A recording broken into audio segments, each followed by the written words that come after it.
Subscribe करिए हमारे channel target UP TET CTET को और बेल आइकन को दबाइए। हेलो दोस्तों, मैं आनंद स्वागत करता हूं आप सभी का आपके अपने channel target UP TET CTET में। दोस्तों, आज जो आपका डीएलएड 4th सेमेस्टर का गणित का पेपर हुआ है उसका पूरा सोल्यूशन हम इस क्लास में देखने वाले हैं और एक एक क्वेश्चन को मैं बताते हुए चलूंगा, पूरा एक्सप्लेन करते हुए चलूंगा और आप मिलाते हुए चलिएगा कि आपके कितने नंबर बन रहे हैं, आपने कितना ठीक किया है, कहाँ गलती की है, कहाँ तक क्या सही किया है। ठीक है, ये सारी चीजें आप मिलाते हुए चलिएगा। सभी प्रश्नों को हम देखेंगे। चलिए पहले बहुविकल्पीय प्रश्नों को देखते हैं। देखिए, पहला प्रश्न था, एक घटना की प्रायिकता 4/7 है, इसका प्रतिकूल संवेगानुपात होगा। तो देखिए, घटना की प्रायिकता, पहले तो अनुपात जब दिया रहता है m/n, तो हम लोग प्रायिकता प्रोबेबिलिटी निकालते हैं m/m(n).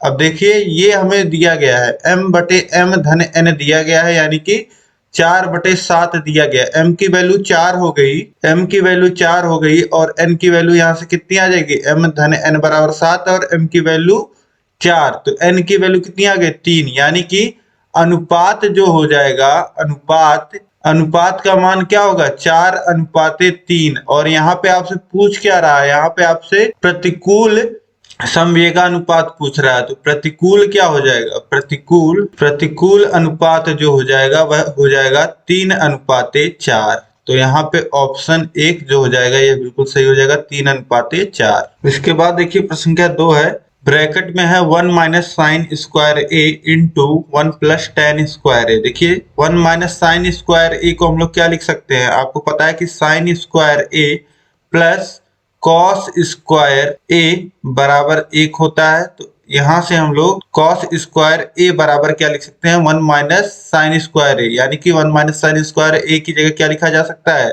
cos² a। ठीक, फिर इंटू 1 + tan² a लिखा है, तो ये फॉर्मूला होता है 1 + tan² a बराबर होता है sec² a। तो अब ये देखिए cos² a into sec² a हो गया, और sec² a किसका उल्टा होता है, cos² a को, तो इसको हम लोग लिख सकते हैं 1/cos² a। अब देखिए cos² a कट जाएगा, बचेगा 1 बच गया। अब ऑप्शंस में आप देखिए, आपको दिया गया है sin a, sin 0, sin 90 और sin 45। तो एक किसकी वैल्यू होती है, एक वैल्यू होती है sin 90 डिग्री की। sin 90 अंश का मान कितना होता है, 1। तो उत्तर क्या हो जाएगा, sin 90, ऑप्शन 3 जो हो जाएगा यहाँ पे बिल्कुल सही हो जाएगा। इसके बाद देखेंगे हम लोग प्रश्न संख्या 3 है, 3 मीटर, 4 मीटर, 5 मीटर नापों के घनाभाकार गिफ्ट के पैकेट को पूरा ढकने के लिए न्यूनतम कपड़े की आवश्यकता होगी। अब एक घनाभाकार, घनाभ आपको पता है कि जिसमें लंबाई, चौड़ाई और ऊंचाई अलग अलग होते हैं, उसे हम क्या कहते हैं, घनाभ कहते हैं। और इसको गिफ्ट पैक करना है, और गिफ्ट पैक करने के लिए न्यूनतम कितना कपड़ा चाहिए, ये आपसे पूछ रहा है। अब ढकने के लिए क्या चाहिए होता है, देखिए किसी भी घनाभ को अगर ढकना है तो इसको ढकने के लिए हमें चाहिए होता है इसका पृष्ठ हम देखेंगे, इसका पृष्ठ अगर हम देख लेंगे पूरा, ये पृष्ठ इसका कितना है, यह अगर हम लोग निकाल पाए तो हम निकाल पाएंगे कितना कपड़ा लगेगा। तो यहाँ पे हमें निकालना क्या है, यहाँ पे हमें निकालना है घनाभ का पृष्ठ। घनाभ का पृष्ठ क्या होता है, 2 गुणे लंबाई गुणे चौड़ाई, यानी कि L × B प्लस चौड़ाई गुणे ऊंचाई, यानी कि B × H प्लस ऊंचाई गुणे लंबाई। ये हो जाता है घनाभ का संपूर्ण पृष्ठ। घनाभ का संपूर्ण पृष्ठ क्या हो जाएगा, 2 गुणे लंबाई गुणे चौड़ाई धन चौड़ाई गुणे ऊंचाई धन ऊंचाई गुणे लंबाई। तो अब इसी तरीके से मान लीजिए लंबाई 3 है, चौड़ाई 4 है, ऊंचाई 5 है, तो ये हो जाएगा 2 गुणे लंबाई 3 गुणे चौड़ाई 4 धन चौड़ाई 4 गुणे ऊंचाई 5 धन ऊंचाई 5 गुणे लंबाई 3। तो ये अब कितना आ जाएगा, देखिए 2 गुणे 3 × 4 = 12 धन 20 धन 15। तो हो जाएगा 2 गुणे 20 और 12 हो जाएगा आपका 32 और 15 हो जाएगा 47। तो 2 गुणे 47 आ जाएगा, यानी कि 4 और 9 94, 94 इसका आंसर आ जाएगा। 94 वर्ग मीटर। ऑप्शन 3 जो हो जाएगा 94 वर्ग मीटर, ये बिल्कुल सही हो जाएगा। इसके बाद देखते हैं प्रश्न संख्या 4 है, यदि करणी में 2 के घाते n बराबर 64, करणी में 2 के घाते n बराबर 64 लिखा हुआ है तो n का मान निकालना है। अब देखिए किसी भी संख्या के घात में अगर करणी लगी होती है तो उसके घात में क्या होता है, उसके घात में होता है 1/2, यानी कि 2/2 to the power n power 1/2 बराबर 16 इसको लिखा जा सकता है। इसको हम लोग कितना लिख सकते हैं, करणी में 2 के घाते n को हम लोग लिख सकते हैं 2 के घाते n के घात 1/2। अब देखिए आपको पता है घात में अगर घात होती है तो घातों का गुणा हो जाता है, n का गुणा होगा 1/2 में, तो ये घात में कितना हो जाएगा, घात में हो जाएगा, यहाँ पे देखिए 64 लिखना है, 16 लिख दिया हमने, 64। तो 2 के घाते, इसको हम लोग लिख सकते हैं 2 के घाते n/2 बराबर, और इसको कितना लिखा जा सकता है 64 को अगर 2 के घात में लिखें तो 2 के घाते 6 लिखा जा सकता है, क्योंकि 2 दूनी 4, दूनी 8, दूनी 16, दूनी 32, दूनी 64 होता है। 2 के घाते 6 को आप लिखेंगे तो 64 आएगा, ठीक है। 2 का 6 बार अगर आप गुणा करते हैं तो अब यहाँ से आपको पता है कि आधार अगर समान है और बीच में बराबर का चिन्ह है तो घातें समान होती हैं। तो यहाँ से n/2 बराबर हो जाएगा 6 और 2 बराबर के उधर जाएगा, 6 में गुणा होगा तो 12 हो जाएगा, यानी n की वैल्यू कितनी आ जाएगी 12। तो ऑप्शन 4 जो हो जाएगा 12, ये बिल्कुल सही हो जाएगा। इसके बाद देखिए प्रश्न संख्या 5 है, एक समचतुर्भुज के विकर्णों की लंबाई 8 सेमी और 6 सेमी है, इसका परिमाप होगा। समचतुर्भुज रोम्बस, समचतुर्भुज आप जानते होंगे कि सभी भुजाएं बराबर, सभी भुजाएं बराबर, किंतु इसमें क्या होता है कि 90 अंश नहीं होता, नहीं तो वो हो जाता है वर्ग। ठीक, अब देखिए एक रोम्बस आप चुनिए ए बी सी डी, इसकी चारों भुजाएं बराबर होती हैं आपस में ए बी सी डी, और ऐसे विकर्णों को आप मिला लीजिए। विकर्णों को आप मिला लेंगे तो रोम्बस की प्रॉपर्टी होती है कि विकर्ण जो होते हैं वह समकोण पे और बराबर पे काटते हैं, ठीक है। तो ये जो लंबा वाला है इसकी लंबाई आपको दी गई है 8, यानी कि बराबर भागों में बांट रहा है तो इधर 4 इधर 4 हो जाएगा, और ये जो दूसरा विकर्ण है इसकी लंबाई जो है वह 6 है तो इधर 3 हो जाएगा इधर 3 हो जाएगा। अब अगर हम लोग देखें इसको, अगर मान लेते हैं O पॉइंट कह देते हैं जहां विकर्ण एक दूसरे को काट रहे हैं, तो त्रिभुज COD में अगर आप देखोगे तो आपको ये कोण 90 अंश का है जहां काटते हैं विकर्ण, ये जो हो जाएगा 90 कोण के सामने वाली जो भुजा हो जाएगी CD, यह हो जाएगी कर्ण, ठीक है। तो यहाँ पे आप पाइथागोरस प्रमेय लगा सकते हैं क्योंकि ये एक समचतुर्भुज है। तो यहाँ पे CD का स्क्वायर जो हो जाएगा वह हो जाएगा CO का स्क्वायर प्लस OD का स्क्वायर।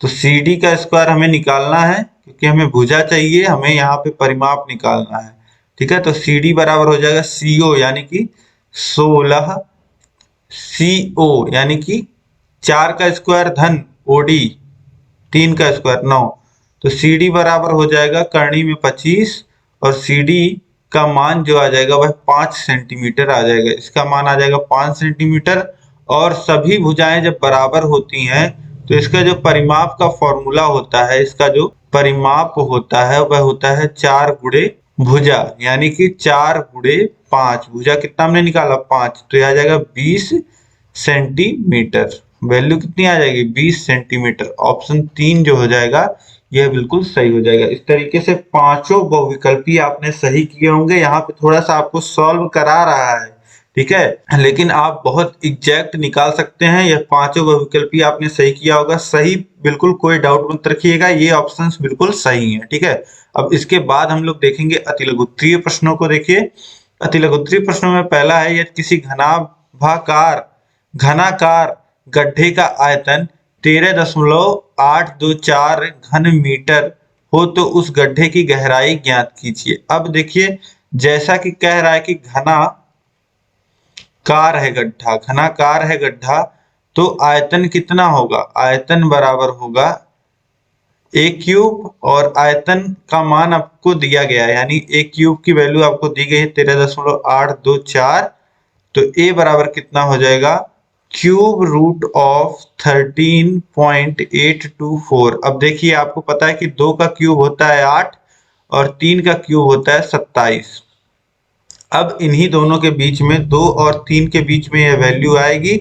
इसकी वैल्यू जो निकल के आएगी वह आएगी 2.4 सेंटीमीटर में, नहीं मीटर में दिया गया है यहाँ पे, तो ये आ जाएगा मीटर में। जो गड्ढे की गहराई आ जाएगी वो 2.4 मीटर आ जाएगी। ठीक है, तो ये ध्यान रखिएगा आप, ऐसे आप वैल्यू निकाल सकते हैं, 2.4 मीटर आ जाएगा। इसके बाद देखिए दो सिक्के एक साथ उछाले जाते हैं, ऊपर शीर्ष ना आने की संभावना प्रतिशत में ज्ञात कीजिए। तो यहाँ पे देखिए दो सिक्के एक साथ अगर उछाले जाते हैं तो आपको पता है कि प्रतिदर्श समष्टि क्या होता है। अगर आप निकालेंगे कितनी घटनाएं होंगी, तो 2n यानी कि 2 के घाते 2 यानी 4 घटनाएं होंगी। कौन कौन सी घटनाएं होंगी? पहले पे अगर हेड आता है और दूसरे पे टेल आता है, या पहले पे टेल आता है दूसरे पे हेड आता है, या दोनों पे हेड आ जाता है, या फिर दोनों पे टेल आ जाता है। ये 4 घटनाएं टोटल हो सकती हैं। इसी को हम लोग कहते हैं प्रतिदर्श समष्टि। मैंने आपको बहुत अच्छे से ये सारे क्वेश्चंस कराए हुए हैं। ठीक है, तो ये हो गया हमारा प्रतिदर्श समष्टि। अब आपसे बोल रहा है कि ऊपर शीर्ष ना आने की संभावना, ऊपर शीर्ष नहीं आना चाहिए चाहे जो आए। ठीक है, तो ये पहली जो घटना हो गई हेड टेल की, ये नहीं ली जाएगी। दूसरी जो घटना हो जाएगी टेल हेड की, ये नहीं ली जाएगी। और तीसरी जो घटना है हेड हेड की, ये भी नहीं ली जाएगी। केवल वही घटना हम रखेंगे अपने प्रायिकता में, संभावना में, जिसमें शीर्ष पे टेल आ रहा हो। ठीक है, और हेड तो बिल्कुल भी नहीं आना चाहिए। ठीक है, तो ये भी दोनों घटनाएं इसीलिए नहीं ली जाएंगी। अब देखिए टेल केवल एक बार आ रहा है और कुल घटनाएं कितनी है? 4, तो प्रायिकता हो गई 1/4। और इसको प्रतिशत में लाना है, तो प्रतिशत में लाना है तो 100 से गुणा करिए, प्रतिशत चिन्ह लगाइए, तो 1/4 गुणे 100 होगा, यानी कि 25% आ जाएगा। ये ऊपर शीर्ष ना आने की संभावना क्या हो जाएगी? 25%। इसके बाद देखिए प्रश्न संख्या 8 है, a बराबर 60 अंश, तो sine a minus cos a, यानी कि a की वैल्यू रखनी है 60, तो ये हो जाएगा साइन 60 माइनस कॉस 60। अब साइन 60 की वैल्यू आपको पता होती है कितनी होती है? √3/2, और cos 60 की वैल्यू होती है 1/2, तो ये हो जाएगा √3 माइनस 1/2। हर समान है तो यहाँ पे संख्याएं आपस में घट जाएंगी, वैल्यू कितनी हो जाएगी? √3 माइनस 1/2। अब इसके बाद अगला प्रश्न देखिए, गुणनखंड का कराया हुआ क्वेश्चन, रिपीटेड क्वेश्चन है ये। प्रश्न संख्या 9, x² माइनस x माइनस 6 के गुणनखंड कीजिए। बहुत ही आसान है। ए की वैल्यू 1 है, सी की वैल्यू है -6, तो a इंटू सी आ गया -6। अब b को आपको तोड़ना है, गुणे में इस तरह दो संख्याओं में इस तरीके से तोड़ना होता है कि गुणा किया जाए तो -6 आए और जोड़ा जाए तो -1 आए। तो जोड़ सकते हैं, इस तरीके से लिख लेंगे, x² minus 3x plus 2x minus 6, इतना इसको लिख सकते हैं। अब यहाँ पे देखिए पहले पद में x कॉमन हो जाएगा, तो ये हो जाएगा x माइनस 3, दूसरे पद में बाकी दोनों पदों में कितना 2 कॉमन हो जाएगा, तो हो जाएगा x माइनस 3। अब इसको कितना लिखा जा सकता है? x माइनस 3 दोनों जगह कॉमन है, x माइनस 3, और यहाँ बचा है x और यहाँ बचा है +2, तो एक ब्रैकेट में हो जाएगा x माइनस 3 और दूसरे ब्रैकेट में हो जाएगा x +2। यही गुणनखंड हो जाएगा इसका। ठीक है, इसके बाद देखिए प्रश्न संख्या 10 है, एक आयताकार शीट का क्षेत्रफल 480 वर्ग सेमी है, यदि इसकी चौड़ाई 12 सेंटीमीटर हो तो शीट का परिमाप ज्ञात कीजिए। अब शीट का क्षेत्रफल, आयताकार शीट है उसका क्षेत्रफल आपको दिया गया है, यानी a इंटू बी, लंबाई गुणे चौड़ाई की वैल्यू आपको कितना दिया गया है? 480 वर्ग मीटर दिया गया है। ठीक, यानी यहां से निकाल सकते हैं आप लंबाई, क्योंकि चौड़ाई आपको दी गई है। a इंटू 12 बराबर हो जाएगा 480, और a की वैल्यू आ जाएगी 480/12, यानी कि a की वैल्यू कितनी आ जाएगी? 40 सेंटीमीटर, यानी लंबाई आ गई 40 सेंटीमीटर। अब इसका परिमाप आपको निकालना है, शीट का परिमाप आपसे पूछ रहा है, तो परिमाप बराबर हो जाएगा, आयत का परिमाप होता है 2 गुणे लंबाई धन चौड़ाई, तो 2 गुणे लंबाई धन चौड़ाई, लंबाई है 40, चौड़ाई है 12। अब देखिए बराबर 2 गुणे ये 40 धन 12 कितना हो जाएगा? ये हो जाएगा 52, और 2 का गुणा 52 में होगा तो 104 सेंटीमीटर, वैल्यू जो आ जाएगी 104 सेंटीमीटर आ जाएगी। यहाँ पे जो आपसे पूछ रहा था शीट का परिमाप ज्ञात कीजिए, शीट का परिमाप हो जाएगा 104 सेंटीमीटर। इसके बाद देखिए प्रश्न संख्या 11 है, एक वृत्त की परिधि 22 सेमी है, इस वृत्त की त्रिज्या ज्ञात कीजिए। अब वृत्त का परिधि आपको दिया गया है। परिधि का फॉर्मूला आपको याद होगा, परिधि क्या होता है वृत्त का, 2πr होता है। 2πr की वैल्यू आपको दी गई है कितनी, 22, यानी कि 2 इंटू पाई 22/7 गुणे r बराबर आपको दिया गया है 22, और केवल r इस तरफ हम लिखें तो यहाँ क्या हो जाएगा, 22 में गुणा हो जाएगा, 7 से 7 हर में था और यहाँ 2 गुणे 22 आ जाएगा बटे में, तो 22 से 22 कट जाएगा, r की वैल्यू आ जाएगी 7/2। तो यहाँ पे त्रिज्या कितना आ गया, 7/2, यानी कि इसको आप 3.5 सेमी भी लिख सकते हैं। ठीक है, तो वैल्यू आ गई 3.5 सेंटीमीटर। अब इसके बाद देखिए हम लघुत्तरीय प्रश्नों को देखेंगे। लघुत्तरीय प्रश्न में देखिए प्रश्न संख्या 12 है। पहला प्रश्न, एक शंकु की तिर्यक ऊंचाई 10 सेमी, त्रिज्या 6 सेमी, शंकु का आयतन ज्ञात कीजिए। अब शंकु की तिर्यक ऊंचाई आपको दी गई है और त्रिज्या आपको दिया गया है 6 सेंटीमीटर। शंकु का आयतन, कई लोग जल्दी में गलती करते हैं, मैंने आपको बताया है, यह क्वेश्चन मैंने आपको कराया हुआ है, गलती आपको नहीं करना था, यह भी मैंने आपको बताया है। आयतन का फॉर्मूला आपको पता होता है 1/3 पाई आर स्क्वायर एच, जो बेलन का फॉर्मूला होता है उसका 1/3। ठीक है, अब यहाँ r और h, आप ऊंचाई देखोगे 10 और r देखोगे 6, आप वैल्यू पुट कर दोगे, सॉल्व कर दोगे, लेकिन यह गलती है, यहाँ पे ऊंचाई नहीं, यहाँ पे दिया गया है तिर्यक ऊंचाई, यानी कि l की वैल्यू दी गई है। तो अब यहाँ पे सबसे पहले हमें h की वैल्यू निकालनी होगी। तो देखिए फिगर से समझ लीजिए, जिसको नहीं समझ में आ रहा है, शंकु आप बनाइए। शंकु में क्या होती है, शंकु में दो ऊंचाइयां होती हैं, एक तो लंबवत ऊंचाई होती है ये h, और एक ये होती है l, तिरछी ऊंचाई। ठीक है, तिरछी ऊंचाई देखिए ज्यादा होती है, और ये अगर आप पॉइंट ए ओ बी इसको बोलें, तो यहाँ पे अगर आप पाइथागोरस प्रमेय लगाएंगे, त्रिभुज ए ओ बी जो है यह एक समकोण त्रिभुज है। यहाँ पे पाइथागोरस प्रमेय अगर आप लगाएंगे तो ए बी का स्क्वायर बराबर हो जाएगा ओ बी का स्क्वायर प्लस ए ओ का स्क्वायर। ठीक है, तो ए बी का स्क्वायर यानी कि एल का स्क्वायर, ओ बी का स्क्वायर यानी कि आर का स्क्वायर, और ओ ए का स्क्वायर यानी कि एच का स्क्वायर। तो एल की वैल्यू आपको दी गई है, एल कितना है यहाँ पे, एल है यहाँ पे 10, यानी 10 का स्क्वायर, आर यहाँ पे कितना दिया गया है, त्रिज्या 6 का स्क्वायर, और एच का हमें मान निकालना है, एच का स्क्वायर।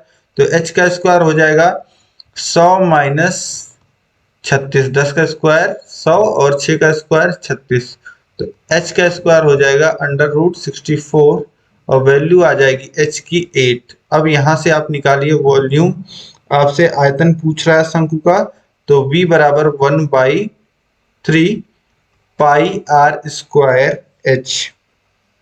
अब वैल्यू रखिए 1/3, पाई की वैल्यू रखिए 22/7, आर की वैल्यू रखिए कितनी है, 6 दी गई है, तो 6 गुणे 6 हो जाएगा, और गुणे में h कितना है 8। अब सही वैल्यू आपने रखा है h की, 10 मत रख के चले आइएगा। अब इसके बाद देखिए 3 से काटेंगे 6 को, 2 बार में कट जाएगा, और अब इसके बाद गुणा करिए तो हो जाएगा 22 का गुणा 2 में होगा तो 44 गुणे 8 छक 48, 44 गुणे 48 बटे में है 7। अब यहाँ पे आप गुणा कर लीजिए, 44 का गुणा आप 48 में कीजिए, 44 गुणे 48 कितना आ जाएगा 2112/7। अब भाग कर दीजिए 7 से, भागा 7, तो कितना आएगा 7 त्रिक 21, 3 बार जाएगा, और उसके बाद एक में तो जाएगा नहीं तो 0, फिर एक बार जाएगा, फिर बचेगा 5, फिर जाएगा 7 बार, तो 301.7। ये भी देखिए क्वेश्चन कराया हुआ है 301.7, और यहाँ पे यूनिट देखिए सब सेंटीमीटर में दिया गया है, तो वैल्यू आ जाएगी सेंटीमीटर क्यूब या घन सेंटीमीटर आप लिख सकते हैं, 301.71 यही वैल्यू आएगा। अब इसके बाद अगला प्रश्न हम देखेंगे। नवीन एक 11 सेंटीमीटर लंबे 4 सेंटीमीटर चौड़े आयताकार कागज को लंबाई के अनुदिश मोड़कर दो सिरों को जोड़कर बेलन बनाता है। बेलन का आयतन ज्ञात कीजिए। अब नवीन के पास एक कागज है, ठीक है, एक पेपर है, आप जैसे एक A4 शीट होती है, या आप कॉपी में से एक पेज निकाल लीजिए, तो इस प्रकार से एक पेज है नवीन के पास, और इस पेज की लंबाई चौड़ाई आपको दी गई है। चौड़ाई है 4 सेंटीमीटर और लंबाई है 11 सेंटीमीटर। अब बोल रहा है कि लंबाई के अनुदिश मोड़ करके, जब भी लंबाई के अनुदिश मोड़ा जाएगा तो वहां पे क्या होगा, तो बेलन की जो ऊंचाई होती है वह कागज की चौड़ाई बन जाती है। जो बेलन की ऊंचाई होती है वह कागज की चौड़ाई बन जाती है और यह जो लंबाई होती है यह इस तरीके से दोनों सिरों को जब जोड़ा जाएगा इस तरीके से, तो ये जो लंबाई होगी यह बेलन की क्या बन जाएगी, बेलन के आधार का जो वृत्त होता है उसका परिधि बन जाएगा लंबाई। और ये जो चौड़ाई है 4 सेंटीमीटर, ये बेलन की ऊंचाई h बन जाएगा। ठीक है, यानी कि h बराबर हो जाएगा 4 सेंटीमीटर के, और 2 पाई r वृत्त की जो परिधि है, ये जो r है, ये जो परिधि है, इसका जो मान हो जाएगा यह हो जाएगा 11 सेंटीमीटर। आपने कुछ नहीं किया है, पेज को लेकर के पेज को लंबाई के अनुदिश मोड़ा है, यानी कि चौड़ाई के जो दोनों सिरे हैं उनको आपस में ला करके आपने मिला दिया है। ठीक है, चौड़ाई के जो दोनों सिरे हैं पेज पे, जो चौड़ाई वाले एंड हैं उनको ला करके ऐसे जोड़ दिया है यहाँ पे आपने। ठीक है, तो यही हो गया है। अब यहाँ पे आप समझ पा रहे होंगे कि ऊंचाई हो गया 4 सेंटीमीटर और जो वृत्त की परिधि है वह इस आयत की लंबाई हो गई। ठीक, अब यहाँ से वैल्यू r की निकाल लीजिए आप, तो 2 इंटू पाई 22/7 गुणे r बराबर है 11 सेंटीमीटर, और केवल r बराबर अगर हम लिखना चाहें तो 11 गुणे 7 और बटे में 2 गुणे 22। 11 से 22 को काटिए, 2 बार में कट जाएगा, और r बराबर यहाँ से आपको कितना मिल जाएगा, r बराबर मिल जाएगा 7 बटे में है 4, 7/4 सेंटीमीटर। अब इसके बाद देखिए आपको यहाँ से रेडियस r की वैल्यू मिल गई 7/4। अब आपसे क्या पूछ रहा है, आयतन पूछ रहा है, बेलन का आयतन पूछ रहा है आपसे, तो ये होता है पाई r स्क्वायर h। अब वैल्यूज रख दीजिए, पाई की वैल्यू हो जाएगी 22/7 और गुणे r की वैल्यू है 7/4, 7/4 का स्क्वायर यानी 7/4 का 2 बार गुणा, फिर h की वैल्यू आपकी है 4। तो देखिए 4 से 4 कट जाएगा, इस 7 से ये 7 कट जाएगा, और देखिए बचा क्या हुआ है, 22 गुणे 7 ऊपर, नीचे 4, 4 को 2 से काटिए, 22 को 2 से काटिए, तो 11 गुणे 7 और बटे में है 2, तो ये जाएगा 77/2, यानी कि वैल्यू कितनी आ जाएगी, वैल्यू आ जाएगी 38.5, और सभी वैल्यूज आपको दी गई हैं यहाँ पे देखिए सेंटीमीटर में, तो ये हो जाएगा सेंटीमीटर क्यूब या घन सेंटीमीटर, वैल्यू आ जाएगी 38.5। इसके बाद देखिए प्रश्न संख्या 14 है, नीचे दिए गए सारणी की संचयी बारंबारता ज्ञात करते हुए माध्यिका ज्ञात कीजिए। अब यहाँ पे आपको एक और कॉलम बस बना लेना था संचयी बारंबारता का। चलिए देखते हैं, वैल्यूज हम लोग लिख लेते हैं जल्दी जल्दी।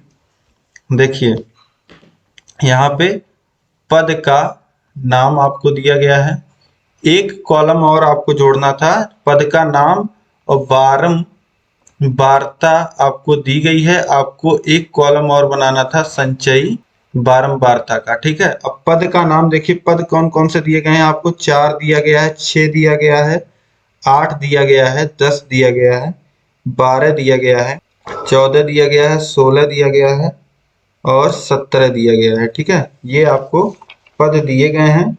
अब देखिए 4 की जो बारंबारता दी गई है वह 1 दी गई है, 6 की 2 दी गई है, और उसके बाद 7 दी गई है बारंबारता, फिर 9 दी गई है, इसके बाद देखिए 11 दी गई है, फिर 18 दी गई है, फिर 5 और 4, ये हो गई बारंबारता। अब संचयी बारंबारता कैसे लिखते हैं, अब देखिए अभी तक कोई पद नहीं आया है, अब 4 पद जो है वह एक बार आया है, तो संचयी बारंबारता कितनी हो जाएगी, इसकी संचयी बारंबारता 1 हो जाएगी। ठीक, इसके बाद देखिए एक पद आ गया 4 का, अब 6 के कितने पद आ रहे हैं, देखिए 2 पद आ रहे हैं, तो टोटल कितने पद अब तक आ गए, 1 और धन ये 2, ये जो पिछला 1 पद आया है और 2 पद पहले 4 का एक पद आ चुका है, अब 6 के 2 पद आ रहे हैं, तो कितना हो जाएगा 1 धन 2 यानी कि कुल 3 पद आ गए। इसी तरीके से अब देखिए 8 के 7 पद और आ रहे हैं, तो ये हो जाएंगे कुल 10 पद।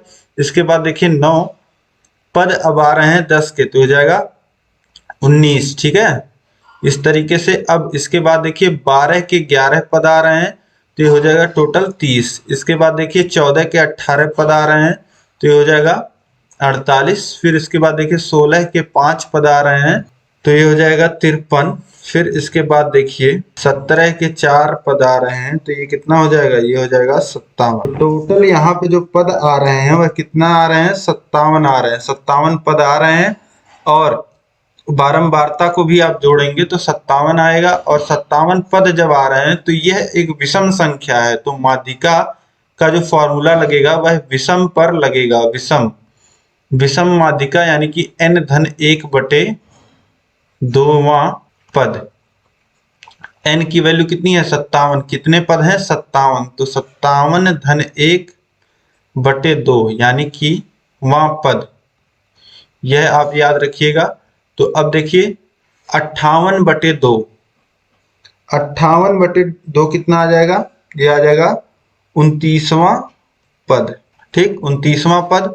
अब 29वां पद कौन सा होगा, देखिए संचयी बारंबारता में अब देखिए यहाँ पे 1 पद आया, यहाँ पे 3 पद, यहाँ पे 10, यहाँ तक 10 पद आए हैं, फिर 19 पद आए हैं, और यहाँ तक 30 पद आए हैं। अब इसी 30 पद के अंदर अंदर आपको 29 मिलेगा। ठीक, तो देखिए 19 के बाद जो 20 पद आया है वो भी 12 का है, 21वां पद भी 12 का है, और इसी तरीके से 30वें पद तक 12 का है, यानी कि 29वां पद भी क्या होगा, 12 होगा। यानी कि माध्यिका क्या हो जाएगा, माध्यिका हो जाएगा 12। माध्यिका जो 29वां पद है उसका मान कितना होगा, 12, क्योंकि यहाँ तक 30 पद आ रहे हैं और 29वां पद भी इसी में आएगा।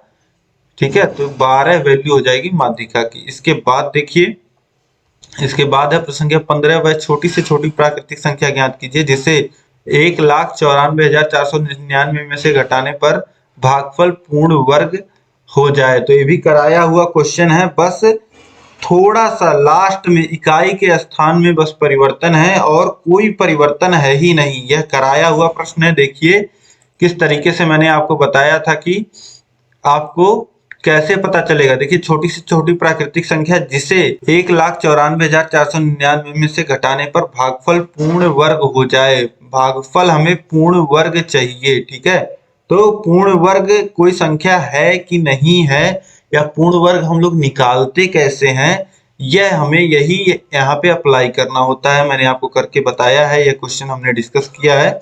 तो देखिए हम लोग संख्या को लिख लेते हैं।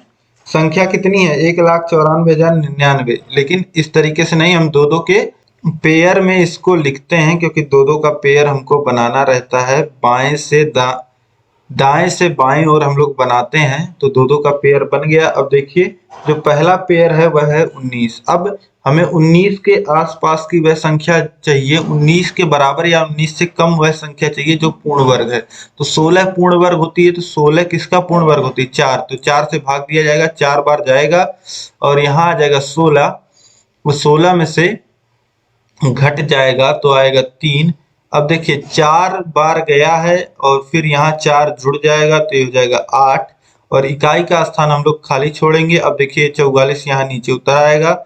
अब 8 के बगल एक संख्या हम लोग ऐसी लिखेंगे जिसका हम लोग जो संख्या बने इकाई के स्थान पे ऐसी संख्या लिखेंगे कि जो संख्या बने उसमें उस संख्या से गुणा करने पर जो संख्या बने, जो संख्या हमने लिखा है और लिखने के बाद जो संख्या बनी है, ठीक है, और जिस संख्या को हमने लिखा है उससे गुणा करने पे हमें इस 344 से कम या इसके बराबर मिल जाए। अब देखिए 8 चौक 32 होता है, 4 लिख देंगे तो हो जाएगा 84, और 84 में 4 से गुणा करेंगे तो इससे कुछ कम ही आएगा। ठीक है, 4 से गुणा करिए, यहाँ भी 4 लिख दीजिए, तो ये आ जाएगा 336, और 336 में घट जाएगा 344 में से बचेगा 8, और यहाँ देखिए 4 जुड़ जाएगा तो हो जाएगा 88, और ये 99 यहाँ नीचे उतर आएगा। ठीक, अब इसके बाद देखिए 88 के बगल इकाई का स्थान खाली है, यहाँ पे हमें एक संख्या लिखनी है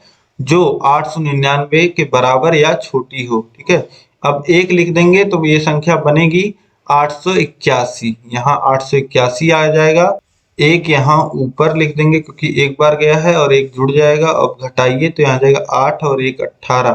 ठीक है, अब शेषफल ये जो आ गया ये हमारा शेष फल आ गया, मतलब 18। अगर इसी में 18 कम होता, जो संख्या दी गई है अगर इसी में 18 कम होता तो वो संख्या क्या होती, वो संख्या पूर्ण वर्ग होती। ठीक है, पूर्ण वर्ग, यानी कि यह जो संख्या है यह पूर्ण वर्ग होगी। और यहाँ जो प्रश्न में आपसे पूछ रहा है कि 1,94,499 में से क्या घटा दें छोटी से छोटी प्राकृतिक संख्या कि यह पूर्ण वर्ग हो जाए, तो यहाँ आप लिख सकते हैं कि 18 घटाने पे यह संख्या पूर्ण वर्ग हो जाएगी। इसके बाद हम लोग देखेंगे प्रश्न संख्या 16 है, समीकरण 12x² - 11x - 15 बराबर 0 को हल कीजिए। तो चलिए इसे सॉल्व करके मैं आपको दिखाता हूँ कितना आएगा। देखिए आपको दिया गया है 12x² - 11x - 15, 12x² - 11x - 15 बराबर 0, यही दिया गया है, इसी को हमें हल करना है। अब देखिए 12 का गुणा आप 15 में करोगे तो कितना आएगा, 12 का गुणा होगा -15 में तो a इंटू सी आएगा -180 और b है -11, तो इसे हमें तोड़ना होगा तो ये हो जाएगा 12x² - 20x, यहाँ पे प्लस होगा प्लस 9x क्योंकि हमें लाना है -11x -15 बराबर 0 हो जाएगा। अब यहाँ पे देखिए पहले में आपको क्या, पहले दोनों पदों में आपको 4x कॉमन मिल जाएगा तो यहाँ बचेगा 3x - 5 और प्लस यहाँ पे क्या कॉमन मिल जाएगा 3, तो यहाँ पे बचेगा 3x - 5 बराबर 0। अब देखिए 3x - 5 दोनों जगह है तो 3x - 5 कॉमन मिल गया और पहले जगह बचा हुआ है 4x और दूसरी जगह बचा हुआ है 3 बराबर 0। अब आपसे हल पूछ रहा है, ठीक है, तो आप यहाँ से लिख सकते हैं 3x - 5 बराबर 0, क्योंकि 4x + 3 को आप बराबर के उधर भेजेंगे 0 के बटे में हो जाएगा, तो 0 बटे 4x + 3 भी 0 होगा, यानी कि 3x - 5 बराबर 0 हो जाएगा और x बराबर हो जाएगा 5/3। 5/3 x की एक वैल्यू आ गई 5/3 और 4x + 3 बराबर भी हम 0 लिख सकते हैं, क्योंकि 3x + 5 को बराबर के उधर भेजेंगे 0 बटे हो जाएगा 3x - 5, उसका भी मान 0 होगा और x बराबर -3/4 हो जाएगा। तो x की जो दो वैल्यू आ जाएगी, जो सॉल्व हल करने को आपको बोला है, हल करने का मतलब यही होता है कि x का मान निकालना। तो यहाँ पे x का मान, एक मान आपको मिल जाएगा 5/3, दूसरा मान मिल जाएगा -3/4, ये दो वैल्यू आपको x की मिल जाएगी। ठीक है, तो इसके बाद अब हम लोग देखेंगे आगे प्रश्न संख्या 17। 5 वर्ष पहले पिता की आयु अपने पुत्र की आयु की 3 गुनी थी, 10 वर्ष बाद पिता की आयु अपने पुत्र की आयु की 2 गुनी हो जाएगी, पिता और पुत्र की वर्तमान आयु ज्ञात कीजिए।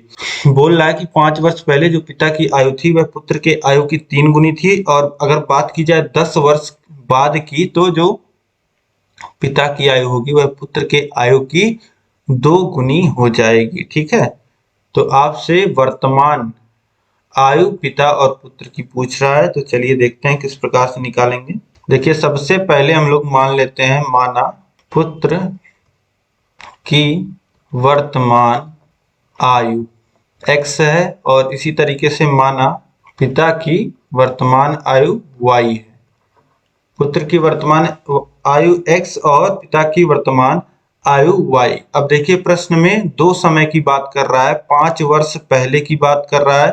अगर 5 वर्ष पहले आप लिखेंगे प्रश्नानुसार 5 वर्ष पहले जो पिता की आयु है, पिता की आयु, यहाँ पे आप लिख सकते हैं 5 वर्ष पहले पुत्र की आयु और पिता की आयु, पहले यही लिख लीजिए ताकि आप लोग कंफ्यूज ना हो। पुत्र की आयु 5 वर्ष पहले x - 5 होगी और पिता की आयु 5 वर्ष पहले y - 5 होगी। ठीक, और आप अब लिख सकते हैं प्रश्नानुसार 5 वर्ष पहले पिता की जो आयु है यानी कि y - 5, यह बराबर कितने के है, 3 गुने पुत्र के आयु के।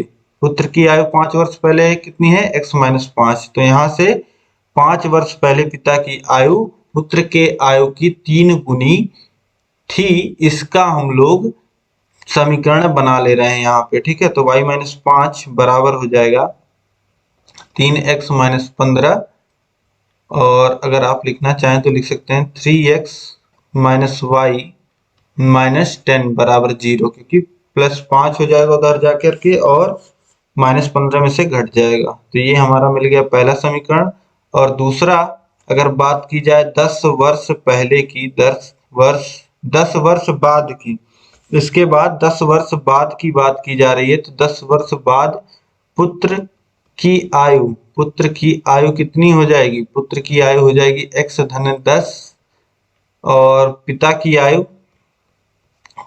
आयु हो जाएगी y धन 10। और बोल रहा है कि 10 वर्ष बाद जो आयु होगी पिता की, वह दोगुनी होगी किसके?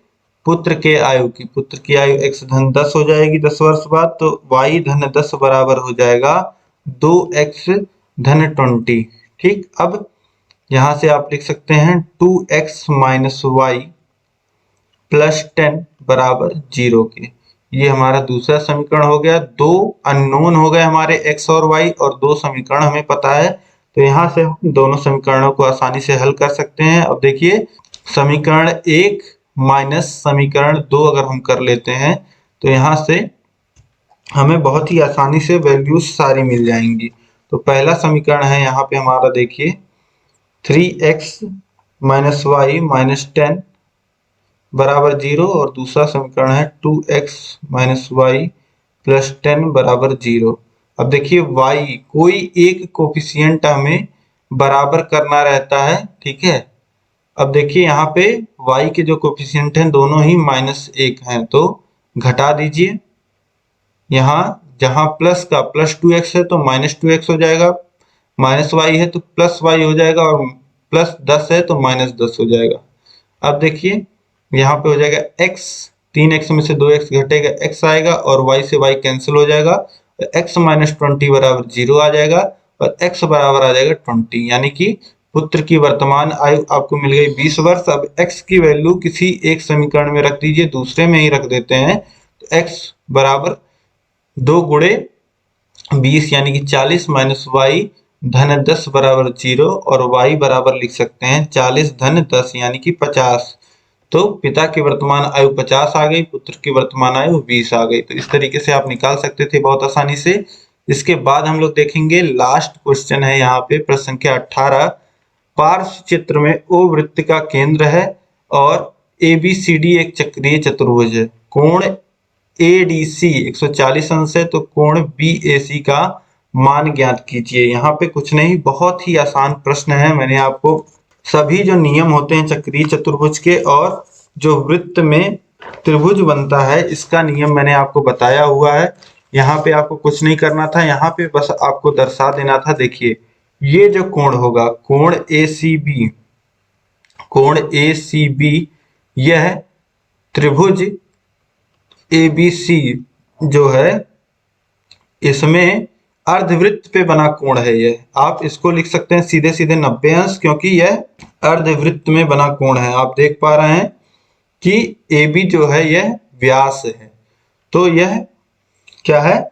अर्धवृत्त में परिधि पे बना कोण जो होता है वह 90 अंश का होता है। तो यहाँ से कोण ACB का जो मान हो जाएगा वह 90 अंश हो जाएगा, और इसके बाद यहाँ पे इस कोण का भी मान हम निकाल सकते हैं। कैसे? चक्रीय चतुर्भुज ABCD में कोण जो आपको मान दिया गया है, ADC धन कोण CBA बराबर होगा 180 अंश के, क्योंकि चक्रीय चतुर्भुज के सम्मुख कोणों का योग जो होता है वह होता है 180 अंश। तो ये 140 है, तो ये कितना हो जाएगा? 40 अंश। ठीक, इसकी वैल्यू आ गई 40 अंश। अब त्रिभुज ABC में, ये जो त्रिभुज है, इस त्रिभुज में आप को 2 कोण पता चल गए। अब तीसरा कोण जो है जिसकी वैल्यू आपसे पूछ रहा है, कोण BAC, इसी कोण का मान आपसे पूछ रहा है। तो ये कितना हो जाएगा? त्रिभुज ABC में सभी अंतः कोणों का योग 180 अंश, और जो दो कोणों का योग है वह कितना है 130 अंश और प्लस कोण जो आपसे पूछ रहा है कोण BAC तो कोण BAC बराबर कितना हो जाएगा 180 माइनस 130 यानी कि कोण BAC की वैल्यू जो आ जाएगी वह कितनी आ जाएगी 180 माइनस 130 यानी कि 50 अंश। वैल्यू जो आ जाएगी वह 50 डिग्री आ जाएगी, यह कोण हो जाएगा 50 अंश। तो इस तरीके से कोण BAC का भी मान बहुत ही आसानी से आप निकाल सकते थे।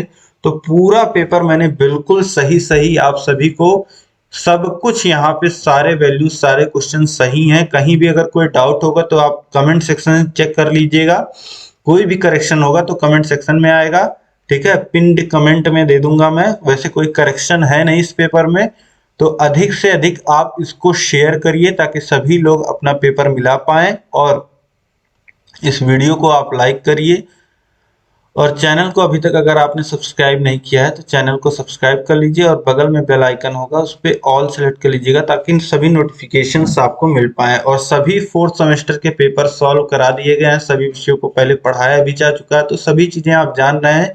नीचे आपको लिंक मिल जाएगा, वहां से जाकर के आप अपने सभी पेपर्स को मिला सकते हैं या अगर आपको कोई विषय पढ़ना है तो पढ़ सकते हैं, ठीक है। चैनल पे आपके लिए बहुत कुछ है, आप चैनल पे विजिट करिए और अपनी पढ़ाई लगातार जारी रखिए। अब इस क्लास में अंत तक बने रहने के लिए आप सभी लोग का बहुत बहुत धन्यवाद। कहीं भी कोई भी डाउट हो तो आप मुझे कमेंट करके बताइएगा, पूछिएगा, ठीक है। मिलते हैं नेक्स्ट क्लास में। जय हिंद।